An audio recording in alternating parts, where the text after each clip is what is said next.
Wait, what? What are we doing out here? Why are you out here? Aren't we? We're doing this from the other room now. Don't you remember? I thought. Fine.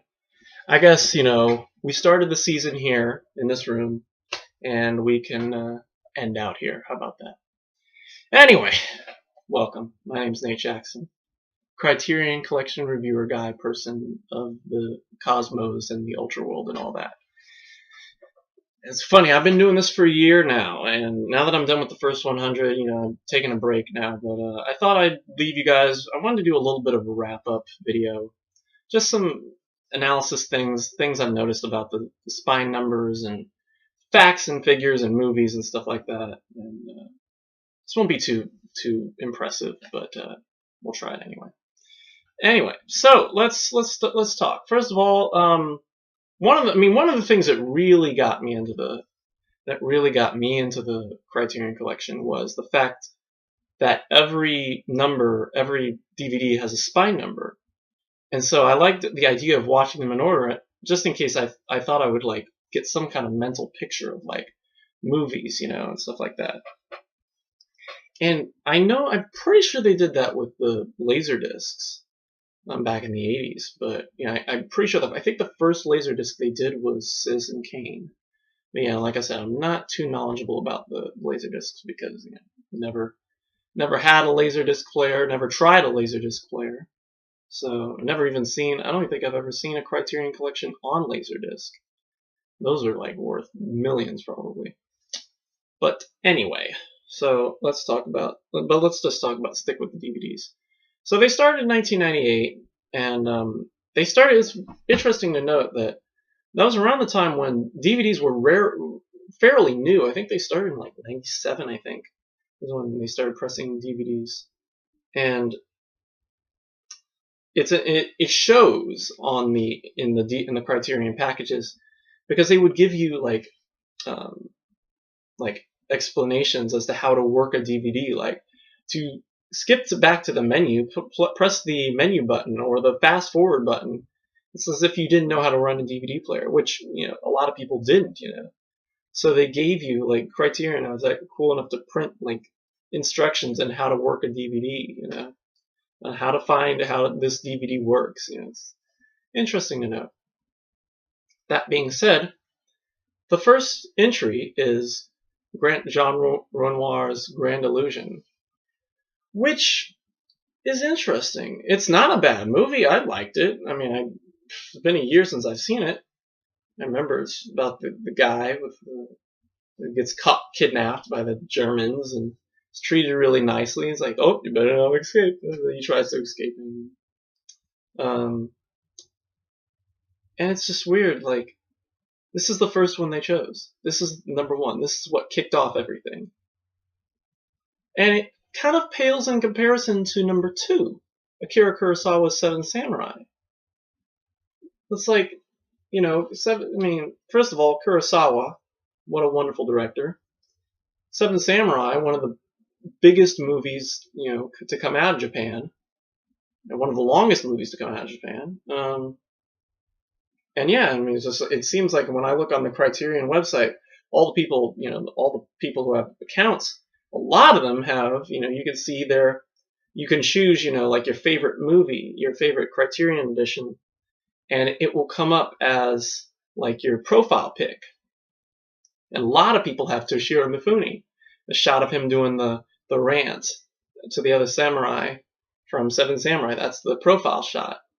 And so, it's like a lot of people, really, really enjoy this movie, So I'm curious as to know what happened that, I'm sure maybe it was intentional. Maybe it was like Grand Illusion is kind of like, okay, here's a little something, but we're going to really kick your ass with Seven Samurai, number two, Or maybe they couldn't get in enough time. They needed a little more time to prepare the DVD. So they thought, well, we got Grand Illusion. Let's throw that out there first, So yeah, I'm curious to know if anybody knows, and has any insight into the spine numbering ideas, throw me a comment. I'd love to have a conversation. Let's keep this conversation going.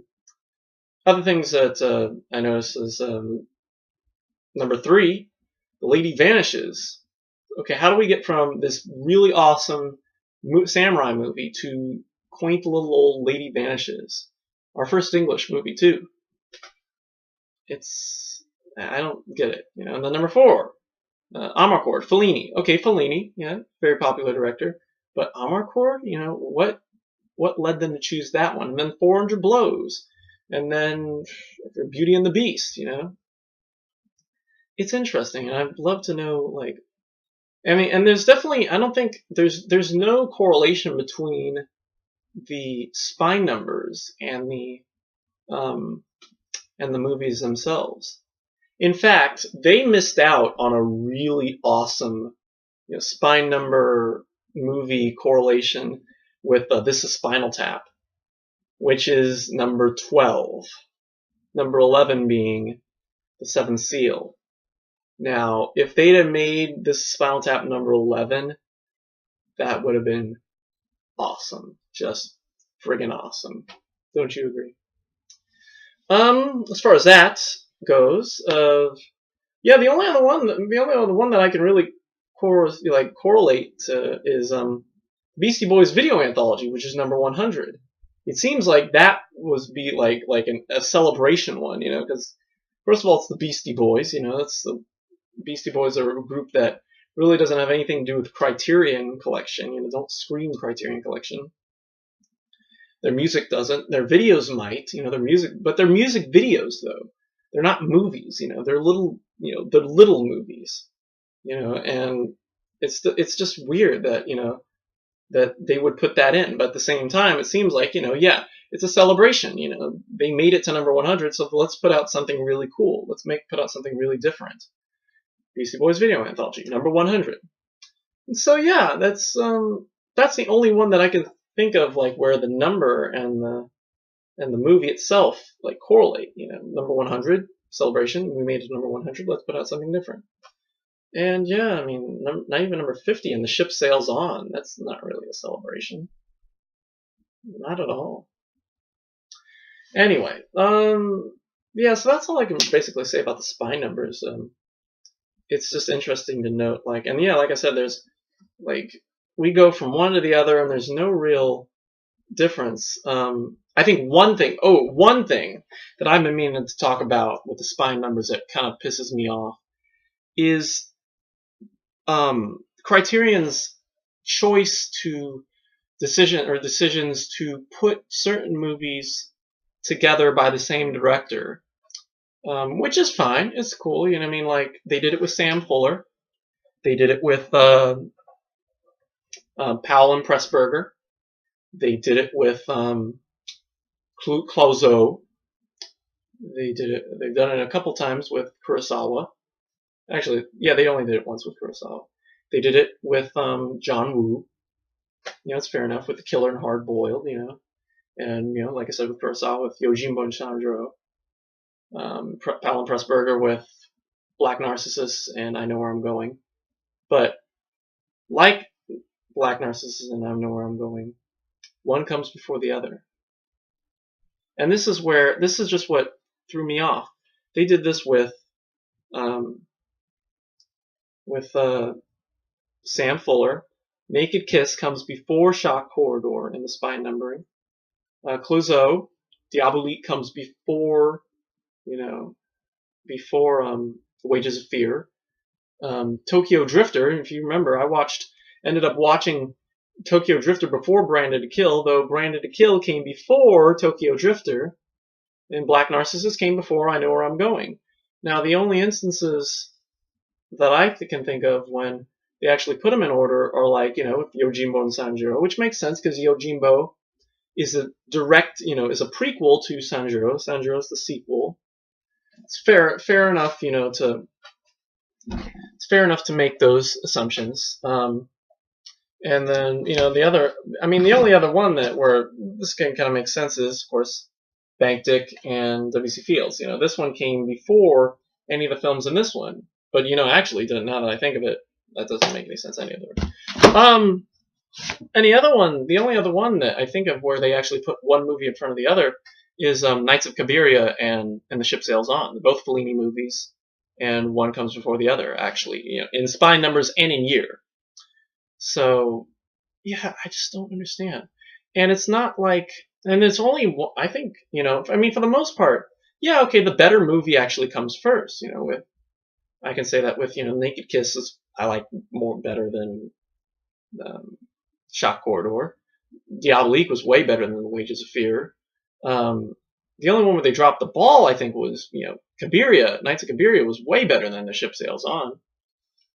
Yeah, definitely like Black Narcissus was better than I Know Where I'm Going. And yeah, so that's just an interesting little thing that I noticed about the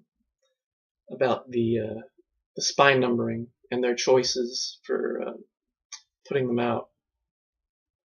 Another thing that I noticed about the spine, well, not the spine, but the logos, is that they weren't too sure about what they were going to do with their logos. Now, as far as the design of the DVD goes, they originally looked something like this. Yes, and for those of you who didn't know, yeah, I haven't said this, but yeah, I just got Armageddon, so yeah, probably the most hated movie in the Criterion collection because it's Michael Bay. Yeah, we have another Michael Bay one coming up next season. But yeah, anyway, they look like this. They have the movie, and then it says the Criterion Collection up at the top in that kind of font. Same here with Fishing with John, Criterion Collection, and the other example is same here with Taste of Cherry. See, and they all had this logo, which I'll show right here, and it's this eye thing. And I'm thinking that this actually was kind of a leftover from the Laserdisc. I'm not sure, but I'm pretty sure that's it. And it wasn't until number 51 or so, I think it was after Brazil, I think Yojimbo and Sanjuro were the first ones to feature the newer style of Criterion Collection, which, the style which looked like this. They show the movie, and then the style is now like the movie, the title blends in with the cover, which you can see here and here. Well, not always. Sometimes they just put it on black bars, And then, of course, much later they would change it to the more traditional one. Just put the cover, put the C at the top, put the the year and the words Criterion Collection on the side, But I think that didn't start till 2006 or so. But yeah, but anyway, and of course, that has the C logo and all that. But of all of those, I think I like most. I like the later one, this one, because there's something about when starting the film and then saying, just seeing the words the Criterion Collection, that little line comes across the screen, and it's just it's just something really creepy about it, and it's just seeing the C move around on something like this one, just seeing the C, the words of the Criterion Collection, it just feels a lot more, I say pretentious, but it just feels a little more artsy-fartsy, And, like I said, but it's definitely better, but both of those are better than, the ugly eye, So yeah, that's another thing that I noticed about it's just kind of trying to figure out, when they decided, definitely the eye doesn't really say anything about Criterion Collection. I think that, like I said, I think the black bar, the white bar really, screams Criterion Collection. And screams important movie, Whereas the C just says, oh, look at this important movie, oh my gosh, it's so important. But anyway. Okay, so let's get to some facts now, and I think that's pretty much all we're going to say right now. I'm just analyzing all the movies we've got. First of all, languages. Of all the movies we've done, the first 100, 54 are English. The most prominent language is English. 54 films I've counted. And I seriously wasn't thinking that, that would be the most prominent thing. Over half the movies are in English. That's interesting, I mean, it's interesting, but at the same time, it's oh, maybe they haven't done as many, foreign films as I thought there would be. Of course, that doesn't mean that they're all like American-made films. I mean, The Element of Crime is an American-made, but it's in English. Um, but yeah, it's like interesting to note that they're that they didn't venture out for more foreign films. The most prominent foreign language is French. I've counted 14. The third being Japanese at 11, then Italian at 6, Russian at 4, Swedish at 3, Cantonese at 2. Cantonese being, I think, The Killer and Hard Boiled, John Woo's. And then German, Farsi, Norwegian, Swedish, and Portuguese all at 1. German being M, Farsi being Taste the Cherry, Norwegian and Swedish being Insomnia, and Portuguese being Black Orpheus. And then two silent films, one in English, Nanook of the North, and one in French, or one with French subtitles, I should say, which is what's the name? Passion of Joan of Arc. Interesting, interesting way of choice. And I definitely want to analyze this every 200 or every 100. We'll do a little language analysis just to see where we're at. And so definitely next wrap up will be just more like a facts thing, just for fun. Length.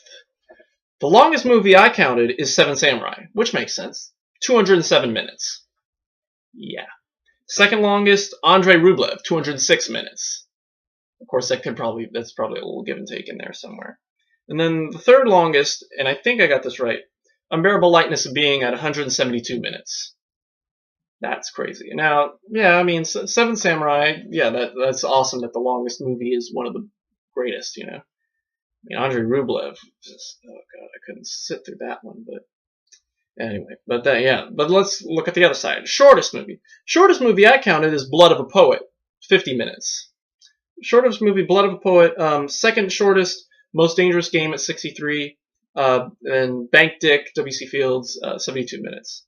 Which I originally I thought Nanook of the North was one of the shortest at 79, but then I forgot about there are other ones like Fiend Without a Face, I think is only 74 minutes. 74 tied with, or maybe 71, tied with Carnival of Souls, which I think is 74 minutes. And yeah, so it's like there's, and then most of them range around 90 to 100, 2 hours, somewhere between 90 to 2 hours. They range around there.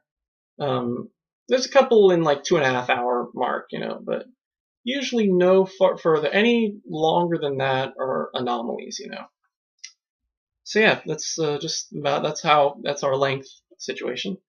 Director, the most prominent director, we are actually tied at 4 movies each: Akira Kurosawa and Jean Cocteau. Akira Kurosawa had Seven Samurai, High and Low, Yojimbo, and Sanjuro.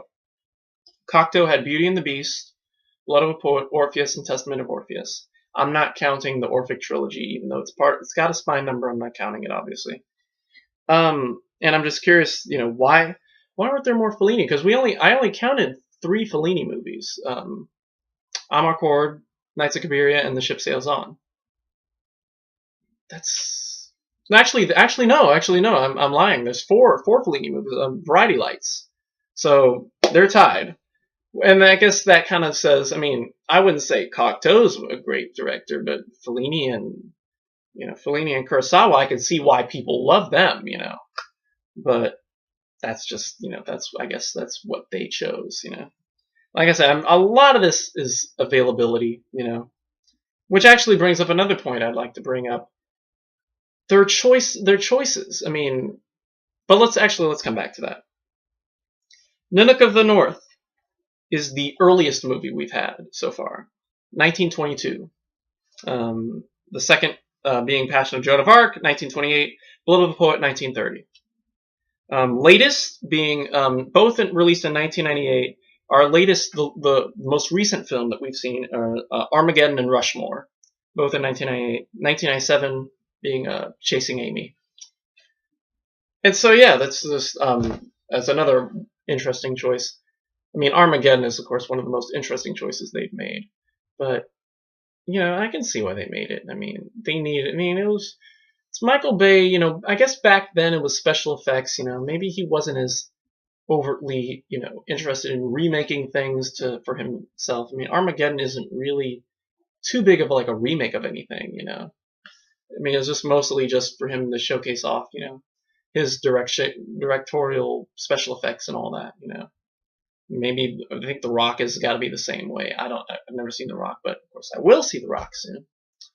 So yeah, but anyway, let's stop talking about Armageddon. But that kind of brings us into the other point I wanted to make. Probably the final point I want to make is the choices of movies. As you know, a lot of the earlier ones, I mean, not just the early ones, but most, I think the majority of them in the first 100, and if that would have been something I wanted to do, was count how many are out of print. A lot of them, you know, of course, when it goes out of print is when the Criterion loses the rights to sell the DVD. And of course, they kind of ran themselves into the ground when like picking like major film studio movies. I think probably their most, you know, popular film that they got in the Criterion collection, that, you know, it's one that you can find anywhere, is Silence of the Lambs, which I guess I don't know when that went out of print, but yeah, that's one that's like, really? So that's probably the biggest one that I said was like, really, Silence of the Lambs? I mean, I didn't think it was that important. I mean, yeah, I guess, you know, Anthony Hopkins, yeah, there you go. Dem, you know. Anyway, but yeah, that's probably the most, really, choice. I mean, apart from, you know, Beastie Boys video anthology, but at the same time, because I love the Beastie Boys video anthology, I don't question that one too much. But yeah, I mean, other ones are out of print, like the first one, Grand Illusion's out of print, sadly. Grand Illusion, Killer, Hard Boiled's out of print. Sid and Nancy, Dead Ringers are all out of print. This is Spinal Tap, one of my favorites, is out of print. Of course, the W.C. Fields ones, Bank Dick and 6 short films are out of print. What's another one's out of print? Unbearable Lightness of Being is out of print. And of course, probably the biggest upset is The Third Man, which came back in like 2008, 2010. I think in 2010 it got a Blu-ray issue, and then it just went directly out of print. And it's out of print today, and I'm just like, yeah. But yeah, it's like something like Silence of the Lambs, or like gosh, or Sid and Nancy. Sid and Nancy's one that's, I feel like in the beginning they really just kind of chose, some of it was a lot of just really opinion and not necessarily like based on, you know, how well the movie did, or how, you know, factual, you know, or like the director or anything, like his prowess or anything like that. I mean, this is Spinal Tap, yeah. I mean, if that's their sense of comedy, you know, I don't know. But at the same time, it's something like, you know, they put, as far as Monty Python, Life of Brian, they choose Life of Brian over Holy Grail. Now, a lot of that is probably because of availability. The rights to Life of Brian are probably, you know, a lot cheaper than Holy Grail, so that's why they chose Life of Brian, or Meaning of Life, you know, and now for something completely different. We don't talk about that one. So, yeah, that's about the size of it. So that pretty much wraps up what I wanted to say about the Criterion Collection. You know, doing this, I've learned so much, you know, about movies and how a DVD company works, how DVDs work. You know, well, I know how a DVD works, but how a DVD company works, you know, because it's not like they're making movies. They make the supplements, you know, most of the time they make supplements. So it's interesting to note, like, how they, you know, their choices, like how, you know, just to analyze, let's read between the lines, basically, especially with all these facts, you know, all the languages and, you know, earliest to latest films, you know. I think that's the greatest part about it all, is reading between the lines and noticing just how it works. And yeah, that's about it. So, and I know I'm probably missing a couple points, but if you have any questions, please feel free to leave some comments. And you know, maybe we'll talk about it in the next wrap-up video. Yeah, that's about it. So thanks for watching, and keep on watching those Criterion. And next, let's do a showdown. Let's have ourselves a showdown. The top 28 are coming. And until then, we'll probably get to that one. Probably Thursday, tomorrow, Sunday. I don't know, sometime soon. Anyway, until then, later.